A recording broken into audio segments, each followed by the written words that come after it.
Hi, Shakeel. How are you today? Very well answered. Thank you for inviting me to this podcast. How's the energy here? How's Energy is very, very vibrant. It's not as busy as I thought it'd be, but it's very, very vibrant. nice?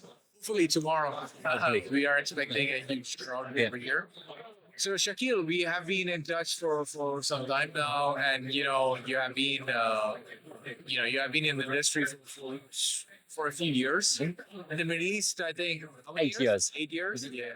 Why don't we start with that? Why don't you introduce yourself? Okay. So I'm Shakeel. So I've been in the digital stroke e-commerce environment for nearly 2 decades, where I've worked in companies like Johnson& and Johnson's, Walmart, Walmart US from the UK, and also Walmart from the US in the UK, and also for Fanatics, which is the global one of the biggest apparel retailers. Yeah.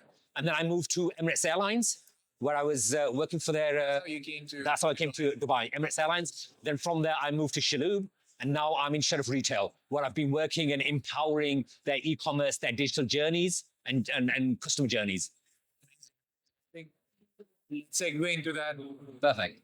right away. So, Shakeel, a lot has happened, right? The last 3 to 4 years, COVID happened. Yep.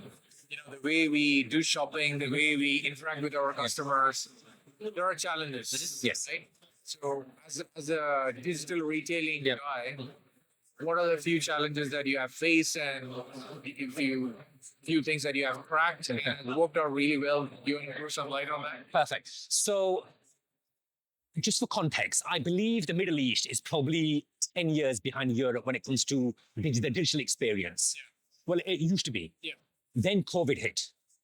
When COVID hit, that kind of acted as a major catalyst to leap the retail industry in the UAE, well, in the Middle East, from a purely bricks and mortar into an online presence, because all the stores closed. The only way to sell was what? Was online, which acted as a massive catalyst. So that was a turning point, I believe, for the online journey, especially with Shaloub. Shaloub didn't really believe in online. You were in Shaloub at that. I was in Shaloub at that time. So they didn't really believe and they didn't commit to online. COVID hit, all investment went online. And that's when the revolution happened. And that's when the realization, I believe, happened in the Middle East, that the growth which is happening now has to happen online. Bricks and mortar, I believe, has come to a saturation point. Yeah. Now we have to have a more, how should we say, an omnichannel presence, irrespective of how the customer wants to shop, how the customer wants to buy. We have to provide that journey for them, whether that be in store, whether that be online, Instagram, Facebook. We have to provide that journey for them. So I would say those were the times when rapid feature releases had Yes. and Yeah. typically, the product management life cycle, you have to understand the requirements, then the design, and then the engineering side. And how did you work all through those steps in these times? Okay. So because during the COVID time, stores were shut, the only revenue the business was getting was online. So our kind of regular cadences and the practices that we were having all went to the back burner. It was a question of how can we deliver quality, guys, with speed, not risking too much, but taking calculated risks. We were told, guys, take calculated risks. Don't labor upon requirements anymore. Don't labor upon too much upon testing. Release, test, iterate. Release, test, iterate. So that's the method we instilled in our teams. Customer experience. Is it a fluidic sales process, or is it a more engaged process, or is something that can lead back to the brand again as a funnel? What is your dream customer journey? If I may put it that way. So there's no one thing which I can answer that. It's a combination of all three that you mentioned. Yeah. So in order to bring a customer online, just to acquire that customer, there's a cost to acquire that customer. So in order for you to benefit from that cost and generate more revenue, that customer has to be converted into what? A returning customer. How do you do that? That's the key. That's when the real value to a business is achieved, when that customer becomes a returning customer. How do you ensure he becomes a returning customer? Good. Number one, have a solid loyalty program. Number two, have a solid customer experience. When I say customer experience, I don't just mean the online buying experience. I mean from end to end, from the delivery, from the return, everything has to be in that.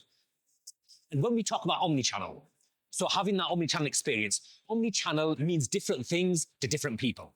Some people say, oh, omnichannel is allow the customer to buy from any channel. For me, it's more than that. Omnichannel has to start from the buying process all the way through to the distribution process. Them journeys, them experiences have to be aligned. Not just for the customer, for the back office, everything has to be aligned. That's when a true omnichannel experience is actually a customer can experience, and everybody benefits from that. So let's unpack 3 points that you mentioned, right? You talked about loyalty, you talked about the end-to-end customer experience, and then Omni. So loyalty, Yeah. very Yeah. interesting topic. Yes. People think about points, Yeah. people think about cashback, some people think about, credit card industry has been amazing in driving people Yeah. towards this idea. What in your mind, or what in your mind is a true loyalty engagement as a brand? How do you? Loyalty, as far as I'm concerned, is a double-edged sword. It can be of a benefit to you, and it can also turn customers away from you. For example, let me give you an example. As a customer, if I feel the brand doesn't know me, doesn't know who I am, doesn't know my buying patterns, doesn't know what value I'm achieving from the loyalty program, I can get put off. Whereas if a brand knows my buying patterns, understands where my interests are, understands what I like, and then prompts me with something that's going to benefit me, that is the good part. So having in the day of digital, in the world of digital, we as customers, we're consumed and overwhelmed with programs. Every single brand has its own program. Which loyalty do I go for? Do I want 100? Absolutely don't. Exactly. So it's a question of allowing and expressing to the customer what benefit are they going to get from my app. Yes, you can't get it right all the time. It's a learning process. So how do you learn? How do you use AI? How do you use techniques? How do you use tools to understand the customer journey, understand the customer preferences? If I've got kind of a company or a group which has multiple brands, how do I leverage data from other brands in order to serve that loyalty program? That's the key. How do we beat that? How do we crunch that data? How do we? Yes. Yeah. We talked about customer experience, and then we talked about Omni. Yeah. What is a good Omni? Is Yeah. it, like you said, is it only online, offline, Yeah. bridging that gap, or is it giving the sense to the customer that there is no channel? Yeah. You don't need a channel to Yeah. interact with a brand. So what is your sort of true definition, or what is your mantra of Omni? The utopia is what you said. It doesn't matter where I'm shopping from. Yeah. That's a utopia. But unfortunately, we're not there at the moment. Customer minds, customer buying trends is not there at the moment. So at a minimum, as a customer, I need to be able to buy from whatever channel, return however I want to choose. So, for example, I can buy on in store. I want to return online. So it's your MVP Omni. Basically, I'll buy online. I want to return in store. I want to buy online. I want to pick up in store. That sort of experience, customers. Do that smoothly. Exactly. Once we've got that right, once customers are used to this, then you go to your Instagram, you go to your WhatsApp, you go to your Facebook, and then it doesn't matter what channel the customer's coming from. He needs to experience and get a rich experience and kind of get a similar sort of experience from wherever he shops from. I'm sure you must have come across this question in your cycle many times, like marketplace. Yeah. The taboo around marketplace. Should you list it? Should you not list it? But we have seen brands who have stepped away from the marketplace and, in a way, failed to capture that value. And we have seen brands who have went too much or full on board on marketplace and have burned their value proposition. There are some few brands, however, who have been very strategic and have been reaping benefits from all the stuff. Where do you stand, and what is your sort of framework? So for me, marketplace, in my mind, all depends on the product you're trying to sell. If you have a niche product, which has a certain brand proposition and a brand kind of image, marketplace might not be the best idea, might not be the best place to list it. Have it on your own site and deliver it from your own places. Whereas if you're selling kind of a smaller value product, which you can sell in bulk, marketplace makes sense for me. List it on Amazon, list it on Noon, list it on Namshi. That makes sense. But to keep your brand proposition and keep your brand value, sometimes you don't. You shouldn't put on marketplace. Let's shift to something different. You know, just 2 days back, ChatGPT 4.0 for Yep. Omni just launched, Yep. which is multi-modal, and Yep. you can interact or mix different modes like text, audio, image, put it all together, right? And then we have composable headless on the other side happening. Do you really believe that the future is going to be still website, mobile app, and their linear journeys? We don't know the answer, but what do you think? The best thing about this is that the future has never been more uncertain than it is in today's day and age. With the invent of the new technologies that we're seeing being released on a daily, weekly basis, it's a little bit scary, but it's also very, very interesting. It's very, very exciting, and there's so much opportunity which is there to be leveraged. The people who lead this AI revolution, who get on the AI bandwagon at the right time, I think are going to be the victors in the long run. So businesses should invest. Businesses should partner with people who know AI, who know ChatGPT, who know Google, who know these new technologies which are coming, and try to integrate these solutions into their applications now.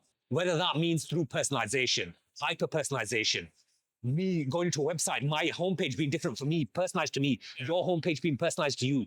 These things are imperative in today's day and age. Speaks about this. If you actually implement it, Yes. businesses, if I may. Yeah. If you look at the social platforms, Yep. they've been doing this since Exactly. since a few decades. Amazon do a good job. Yeah. It's not perfect, Yeah. but they're doing a good job, and I believe they are leading the way. So, Shakeel, any other few nuggets that you want to leave us with? So for me, when you're building your technologies and you're building your platforms, it's imperative to have a data mindset. Build everything based on data. So that foundation and everything you do has to be built on data. Once you have that data, then have a testing mindset. How do you test? How do you iterate? Got it. How do you find what works, what doesn't work? And most importantly, your product is only as good as your team. So if you don't have the finances to build your internal team, partner with the right partners. It is imperative you partner with the right partners who can help direct your direction, help you learn from mistakes they've made. Because the worst thing you can do is make the same mistake over again. This is madness, sign of madness. So learn and leverage from other people's mistakes and drive your future. Agree with you more because digital works. Yep. This is what we are seeing, and we are working with a lot of the customers, and everyone is having the same topic. We usually get there by the time they have popped a few of these initiatives, and already burned their hands on a few strategies or a few data projects, and data and customer at the core is everything. Yeah.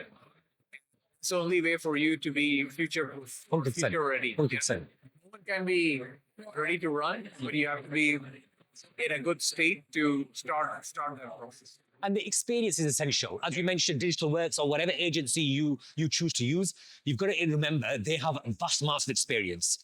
They've worked geographically in all sorts of locations. They've got lots of learnings, lots of mistakes they've made, which they hopefully learn. They can bring that to the table and ensure you don't make the mistakes, which is crucial. Amazing talking to you, Shakeel. Thank you. Thank you for your time. Thank you once again. Thank you, Anson.